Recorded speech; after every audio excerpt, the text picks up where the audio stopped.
Welcome to our channel. Shalom, jumpa lagi bersama saya Frater Tommy dalam Riak Sabda edisi Senin 24 November 2025. Saudari dan saudaraku yang terkasih dalam Kristus, hari ini Yesus ingin mengajarkan kepada kita tentang makna dari persembahan yang sejati dan juga persembahan yang tulus.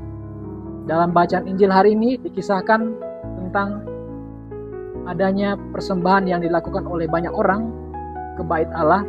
Di antaranya ada orang-orang kaya yang mempersembahkan sebagian dari yang mereka miliki. Namun di lain pihak ada juga persembahan dari seorang janda miskin yang mempersembahkan seluruh yang ia miliki, yakni 2 peser.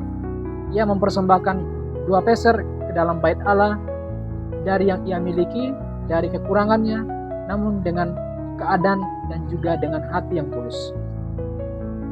Dalam dunia kita sekarang ini atau dalam realita keadaan kita saat ini, terutama dalam media-media sosial, kita bisa menjumpai adanya aksi-aksi sosial dan juga pemberian serta wujud dari kasih yang mereka berikan, terutama para konten kreator misalnya. Mereka memberikan sumbangan, memberikan bantuan kepada orang lain. Wujud dan ungkapan itu sebetulnya sangat baik.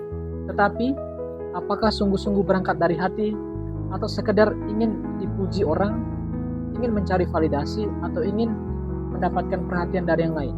Yesus ingin mengajarkan kepada kita bahwa marilah kita mempersembahkan apa yang kita miliki kepada orang lain pertama-tama demi untuk kemuliaan Tuhan. Belajar dari kisah atau dari teladan orang, terutama si janda miskin tadi yang mempersembahkan 2 peser dari seluruh hidupnya, kita belajar bahwa yang berkekurangan pun tidak menjadi alasan untuk melakukan kebaikan. Kita sebagai orang-orang yang mengimani Kristus, sebagai pribadi-pribadi yang penuh dengan kasih Tuhan, tentunya belajar untuk mempersembahkan diri kepada Tuhan dengan hati yang tulus, dengan cinta yang besar kepada Tuhan. Contohnya seperti apa?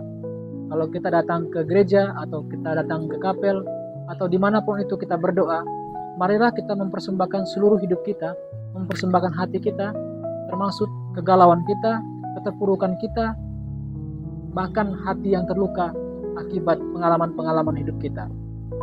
Kita mempersembahkan apa yang kita miliki, bukan sekedar nilai materi atau harta duniawi, tapi lebih-lebih kepada persembahan hati. Apakah aku mengalami situasi desolasi atau kekeringan rohani, cenderung lari kepada hal-hal yang membuat aku senang, atau justru aku lari kepada Tuhan untuk mempersembahkan hatiku?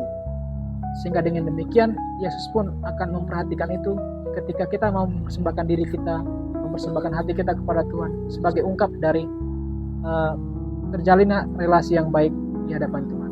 Oleh karena itu, marilah sekarang dan saat ini kita mulai mempersembahkan seluruh hidup kita kepada Tuhan, terutama dengan hati yang tulus, dengan hati yang jujur, supaya persembahan kita dapat berkenan di hadapan Tuhan. Semoga Tuhan memberkati kita. Amin.